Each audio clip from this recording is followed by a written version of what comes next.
Alright, good afternoon class. For today's pre-lesson, I got the help of my Transformer toys. Okay, there are two objectives for today's pre-lesson. The first objective is, after this lesson, you will be able to find the gradient of a point on the curve by drawing a tangent line.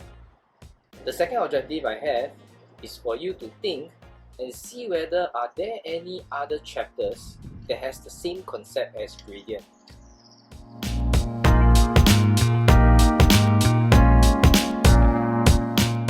So let's get started. Before we go into the lesson proper, I just want to do a quick recap on the gradient that you have learned in Sec 2. Alright, so say hello to my toys over here. Alright, so just a quick introduction. This is Optimus Prime.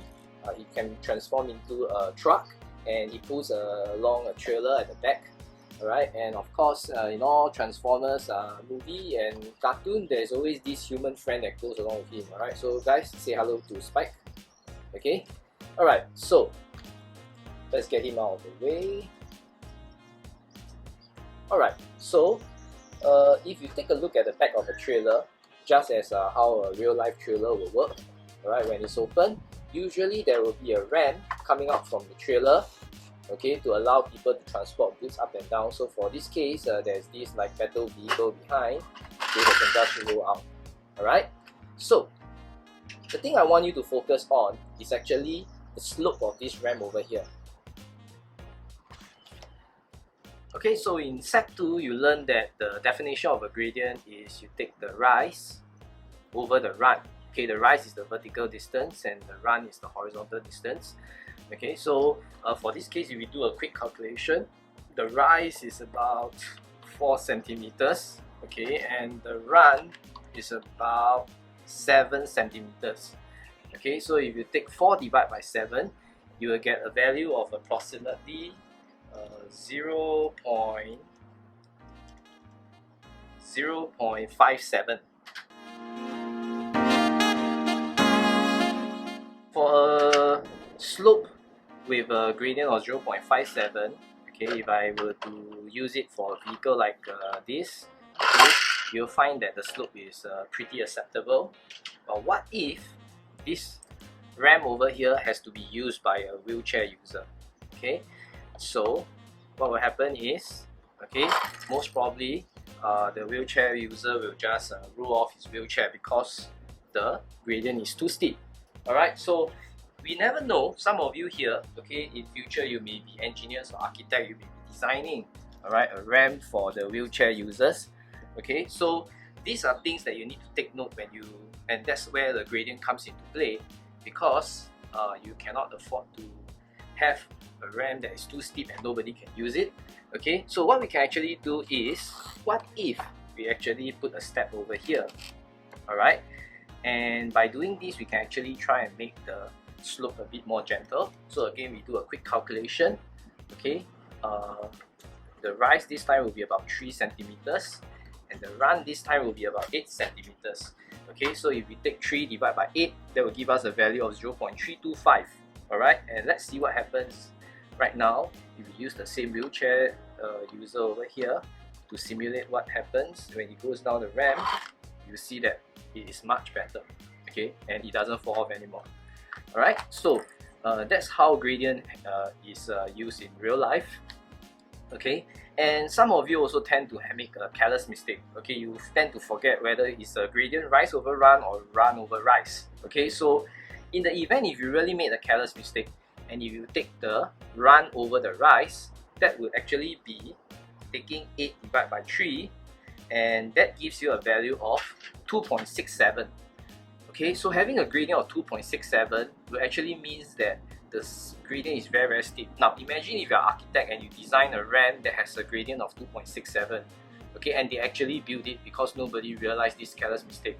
Alright, the poor people using the ramp will definitely fall off their wheelchair. Alright, so please take note and try not to make this careless mistake.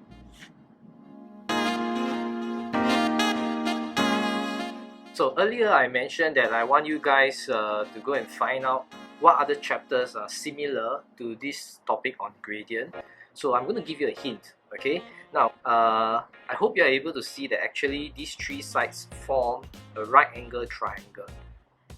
Okay, it forms a right angle triangle. Alright, and when you have a right angle triangle, okay, and when you have the angle theta over here, okay, your rise actually becomes the opposite and the run actually becomes the adjacent. Okay, so I believe I've given you a clear enough hint on how gradient, okay, is also linked to another chapter. Alright, so what chapter is this? Please go and do some research and we will discuss it tomorrow in class.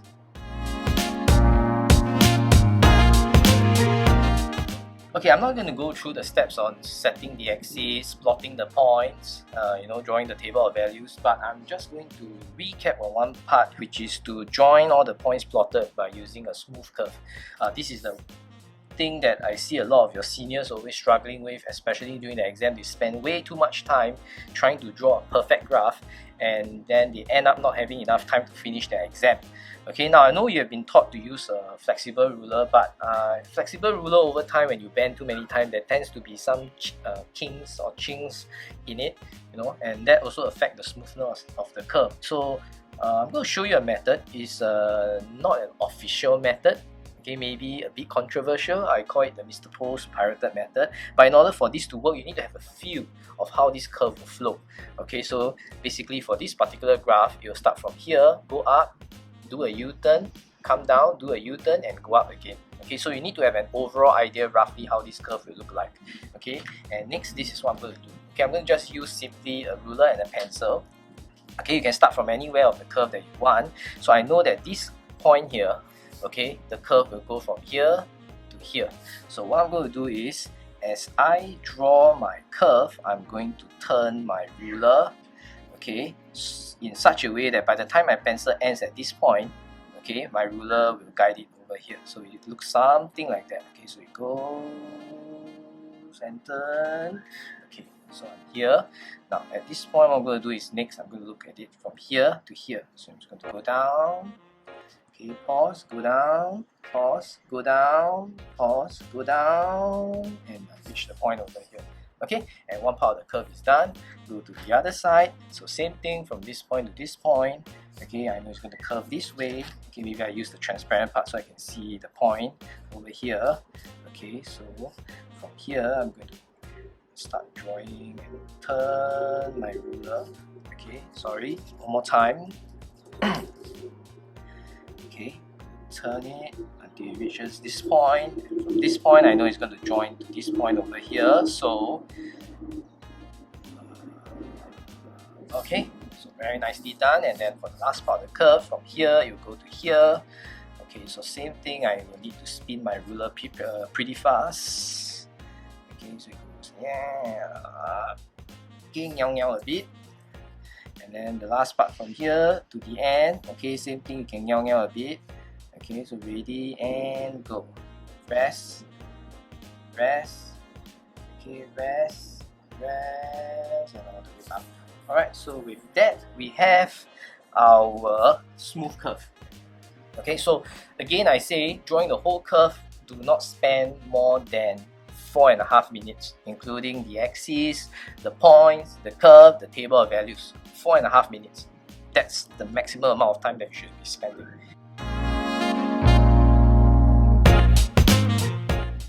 Alright, so if you look at question 1a, they ask you to find the value of the gradient at the point 2, 3. Okay, so in order to find the gradient at the point, we need to draw something called a tangent line. Now, what's the meaning of a tangent line? Okay, it is a line that just touches the curve. Okay, so the way you position your ruler is very important. Okay, because if you position it a bit too much, okay, if you slant it too much, you can see that it actually cuts the curve at 2 points. Now, this is not a tangent line. Okay, so similarly, if you position it, slightly a bit higher, alright, you can see that actually this line will cut the curve at 2 points. So this is also not a tangent line. Okay, so again, the definition of a tangent line is, okay, a line that touches the curve at 1 point. Alright, so your tangent line should look something, like this. Alright, and then once it's a line that touches, once you feel that the ruler only touched the curve at 1 point, okay, you can just draw a tangent line. Alright, so it should look something like that. Okay, so pause the video here and draw the tangent line on your worksheet first before we move on to the next step.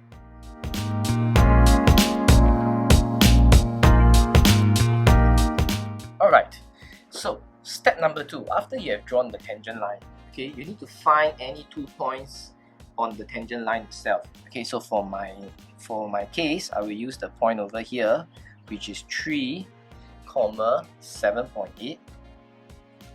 Okay, and I'll choose another point that's below the point 2,3. Okay, so I shall use the point, let's see, I shall use this point over here, 1, negative 1.8. Okay, so write down the coordinates of the 2 points that you have chosen. Alright, and then the next step, okay, we will use the formula that you have learned before. Alright, where the gradient is y2 minus y1 over x2 minus x1. Alright, and then from here, all we need to do now is we just substitute the values in. So you have 7.8 minus negative 1.8. Okay, at the bottom you will have 3 minus 1, and you will get your answer to be 4.8. Alright, another recap one more time on how do you find the value of the gradient at a point. Okay, first step, you need to of course look at the question to see which point that the question wants you to do. So for this question, it is the point 2,3. Okay, the second step, which is actually the most important step, is to draw your tangent line. Alright, and the definition of a tangent line is a line where it touches the curve at one point. Okay, and class, I want you to take note. How you draw your tangent line will affect the accuracy of your final answer. Okay, so make sure your tangent line only touches the curve at one point. Alright, and step number 3, locate 2 points on the tangent line and write down their coordinates. Alright, and make sure one of the point is above and one of the point is below. Okay, the point that you have been asked to find the gradient. Okay, and the last step is to use this formula that you're so familiar with. Okay, and you can work out the answer for the gradient. Alright, so this is what I want you guys to do now. I want you to finish up this question 1A on your worksheet. Okay, followed by question 1B, question 2A, and question 2B. Alright, I'll run through these answers with you in class tomorrow, and you can also check to see how accurate your answer is. Alright, so if you can get an answer that's close to mine, that means you have done a good work in drawing your tangent line. Alright, and of course not forgetting the last part of your pre-lesson homework is to go and find out what other chapters share a similar concept to gradient. That means rise over run. Okay, where else do you see this concept of rise over run? Maybe in a different setting, but where else do you see something similar as well? Okay, we will have this discussion tomorrow, and that's all I have for you today. Okay, have fun and goodbye.